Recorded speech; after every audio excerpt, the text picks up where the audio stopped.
Pendant l'histoire de Covid-19, je ne sais pas si vous vous en souvenez, nous étions tous en attente d'une solution venant de l'étranger. Ouais, on était là parce qu'on ne savait pas quoi faire. On était surpris parce qu'il arrivait. On était comme des enfants. On attend que la solution vienne d'ailleurs, n'est-ce pas? Vous vous en souvenez? Voilà, on attendait que les médicaments, en tout cas de protection, vous savez comment ça s'appelle, ça commence par V, viennent d'ailleurs pour nous protéger. Jusqu'à ce que quelqu'un plante cet élément de doute dans nos têtes, disant pourquoi on veut nous va, n'est-ce pas? On a refusé de prendre le vin. Beaucoup ont dit on ne prendra pas le vin finalement. Ça a été pas très génial. Pourquoi on en est arrivé là? Pourquoi un continent d'hommes forts, intelligents, braves? Pourquoi un continent aussi riche? Des gens attendraient à ce que la solution vienne d'ailleurs dans un problème aussi perplexe. Pourquoi? Évidemment, parce que nous n'investissons pas assez dans nos enfants. Ceux qui sont intelligents, ceux qui sont braves, ceux qui ont des idées, ceux qui sont capables, ne reçoivent pas assez d'investissement venant de nos pays, de nous-mêmes. On préfère dépenser de l'argent dans des trucs sans importance. On préfère jeter l'argent dans des, comment vous appelez ça, des concours des femmes, que vous appelez Miss. On leur donne $100 000. Miss, je sais pas quoi là, $100 000. Pendant qu'il y a des jeunes personnes, des jeunes savants, des jeunes courageux, des jeunes braves qui peuvent développer nos sociétés, qui peuvent apporter un plus avec leur intelligence, leur capacité, leur aptitude, leur doigté. Nous n'investissons pas assez dans l'intelligence. Nous ne célébrons pas assez les gens intelligents. Ici, on verra très rapidement quelques personnes très intéressantes. On en choisira en tout cas 2, si on peut avec le temps, voir un peu comment ces jeunes sont en train de s'exprimer sur le plan intellectuel. Jetons un coup d'œil. Allons-y. En République démocratique du Congo, se trouve un homme qui a fabriqué une machine à tapis roulant qui change la vie de ses voisins. Regardez ce jeune garçon, un jeune Congolais. Oui, les Congolais ne sont pas seulement danseurs. Bon, voilà. Beaucoup pensent que les Congolais RDC sont reconnus pour la danse, pour comment vous appelez ça, l'éclaircissement de la peau, pour la sape. Non, pas du tout. C'est un jeune Congolais, un jeune de Goma, République démocratique du Congo, à l'est du pays, courageux, brave, qui a développé un truc très intéressant. Regardez. Kwa majina ni Kabengele Désiré. Désiré Kabengele a grandi avec une passion pour le sport et il faut reconnaître que les jeunes de l'Est du Congo sont très forts. Physique, mais le village de Kaloba à Massissi où il est né n'a pas d'électricité. Il n'y avait donc pas de gymnase moderne dont l'équipement nécessite l'utilisation d'électricité.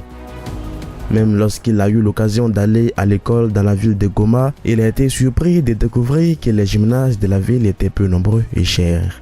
C'est à ce moment-là que Désiré a eu l'idée de créer un tapis roulant mécanique qui n'a pas besoin d'électricité. Désiré nilimuyua kwanza sana kujua realization alifanya hapa année passée.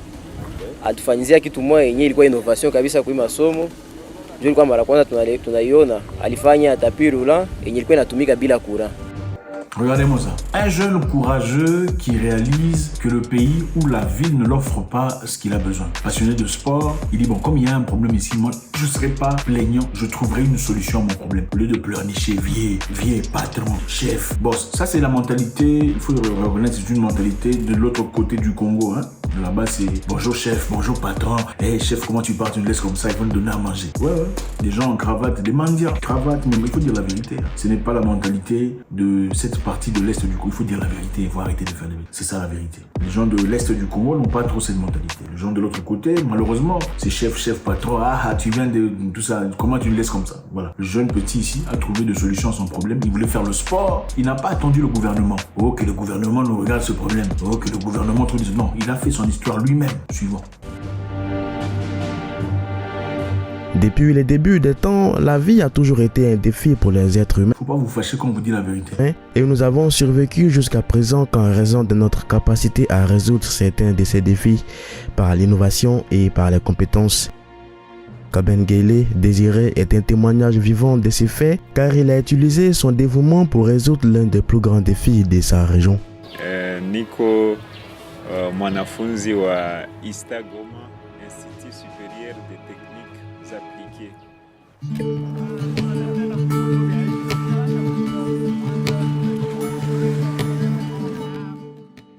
L'homme de 26 ans est étudiant en mécanique électronique dans l'est de la RDC et s'est toujours intéressé aux fils électriques et au sport de fitness depuis son plus jeune âge.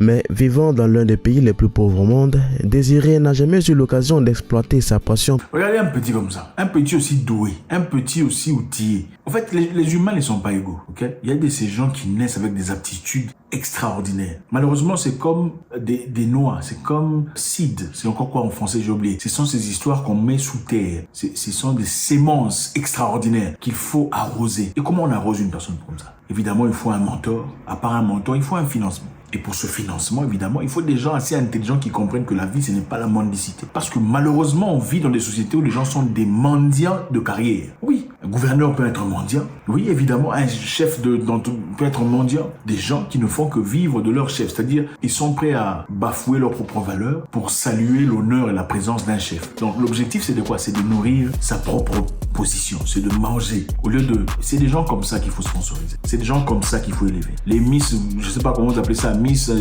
téléphone, Miss peu importe tout ça, à qui on remet 100 000 $. Une femme qui vient marcher là, gauche, droite, et pas un peu de français, vous lui donnez 100 000 $. C'est pour faire quoi? Qu'est-ce que vous encouragez? En fait, dis-moi, avec tout le respect pour tous ces jeunes Miss, qu'est-ce que vous encouragez quand vous ne financez que des jeunes filles, des 100 000 $ pour avoir été belles et parler français à la télévision? Pendant qu'il y a des jeunes personnes qui sont très intelligentes, des jeunes personnes capables, aptes, des jeunes savants, des jeunes génies à qui on peut donner de l'argent pour évoluer, progresser. Pas seulement évoluer, progresser, mais aussi évoluer notre société. Ces personnes qui avant aux États-Unis, ils sont des gens qui reçoivent de l'argent. Mark Zuckerberg qui a créé Facebook, il a reçu de l'argent venant des business angels. C'est eux qui l'ont créé. Aujourd'hui, il représente, il a presque tout le monde dans sa plateforme. C'est bien triste de voir ça. Moi, quand j'étais un coup d'œil sur cet autre garçon, ce n'est pas une histoire exclusive aux Congolais, c'est une histoire africaine en général. Les Africains n'aiment pas investir dans l'intelligence. On aime investir dans la bêtise. On aime investir dans les fesses. Oui, ça on aime faire ça. Les fêtes, l'abrutissement, là on aime. Théâtre, respect à tous ceux qui font des théâtres. Mais on ne peut pas vivre des théâtres. On ne construit pas une nation à travers des théâtres. La moquerie, tout ça. Ça ne construit, la musique ne construit pas la nation. La musique ne construit pas une nation, absolument pas. Il faut construire d'abord l'intelligence. La musique, c'est la distraction. On se distrait quand on a beaucoup travaillé. On ne vit pas de distraction. Respect aux musiciens, mais on ne vit pas de distraction. Même pour que vous mettiez vos musiques dans les plateformes que vous avez aujourd'hui, il a fallu de l'intelligence, génie. Il a fallu que des gens éditent ces plateformes que vous mettez aujourd'hui, Apple, je sais pas quoi, Music Play, tous ces... Il a fallu qu'il y ait de l'intelligence. Donc, quelqu'un a investi pour créer les plateformes à travers lesquelles aujourd'hui vous êtes connu. Vous me voyez sur Internet, on vous voit sur Internet, c'est à travers l'intelligentsia d'une personne qui a investi quelque part. On ne vit pas de musique. On ne peut pas investir seulement dans la comédie, la bêtise, la musique, le foot. Il faut investir dans l'intelligence. On va continuer à voir ce jeune homme. Moi, c'est Edouard Akakolado. Je suis togolais. Je suis ingénieur électromécanique. J'ai créé le Foyeco. C'est un foyer amélioré, économique et écologique qui utilise les résidus. Regardez ce jeune Togolais qui crée un truc intéressant. Avec son Foyeco ou Foyeco, regarde le suivant. De charbon recyclé comme combustible. Non, le petit recycle le charbon, ce n'est pas... Regardez la qualité de charbon, c'est le charbon recyclé, c'est-à-dire c'est le charbon là qu'on ne vend même pas. Ouais, le charbon qu'on vend pour cuisiner, il y a le charbon qu'on ne vend pas. Il a pris le charbon qu'on ne vend pas et c'est avec ça qu'il veut faire son Foyeco. Le Foyeco, suivez. Il est muni d'un petit ventilateur, d'un souffleur qui permet d'activer et de maintenir le feu mis dans les résidus de charbon. Avec, on n'a plus besoin d'activer à la main et on n'a plus besoin d'acheter du charbon parce qu'on recycle les résidus de charbon et on prépare très rapidement parce que ça nous réduit le temps de cuisson en deux.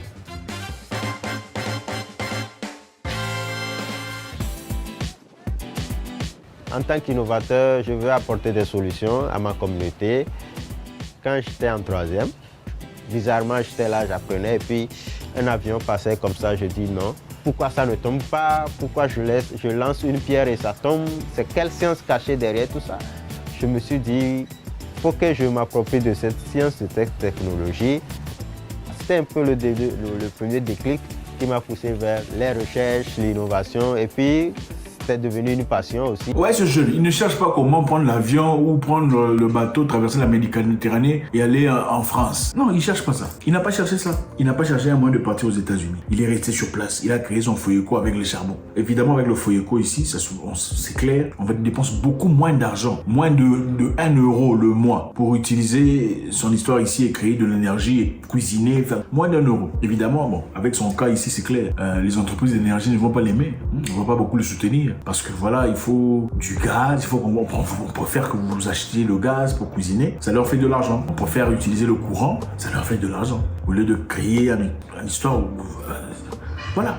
Il faut une très bonne moralité, des bonnes valeurs, des gens en position de force qui veulent soutenir ces personnes. Et il ne s'agit pas seulement de chercher des gens au gouvernement pour soutenir ces personnes. Des personnes comme vous peuvent mettre de l'argent ensemble pour soutenir des gens comme ça, les aider à avancer. Mais malheureusement, dans nos communautés, on n'a pas cette mentalité de soutien communautaire. C'est-à-dire, je mets, tu mets, il met pour bénéficier à une seule personne. On ne sait pas comment faire ça. Mais on sait mettre pour détruire quelqu'un. Là, on sait. Pour appeler les gens, les unir, on a remarqué, la meilleure façon d'unir les gens de nos communautés, c'est pour aller insulter ou détruire la vie de quelqu'un. Là, on sait comment faire ça. Ah, tu as entendu parler. Hey, d'ailleurs, c'est vrai. Cette histoire-là ne lui appartient pas, ce n'est pas à lui. C'est ça. Là, on sait comment faire. C'est un avant, il n'a rien. C'est ça. Là, on sait comment faire. Mais quand on dit donner 1 euro pour soutenir ce monsieur dans son projet, ça n'intéresse personne. Ça n'intéresse ni le gouvernement, même pas vous d'ailleurs. Vous commencez à regarder de loin. Même pour suggérer son business, c'est un problème. Quel genre de nationalité, de communauté, de continent, comment pouvons-nous évoluer? C'est difficile. Tout le monde dans le monde a évolué en communauté. Ceux qui ont progressé, la Chine en l'occurrence, c'est parce qu'ils travaillent ensemble. Nous sommes les seuls, les Indiens la même chose,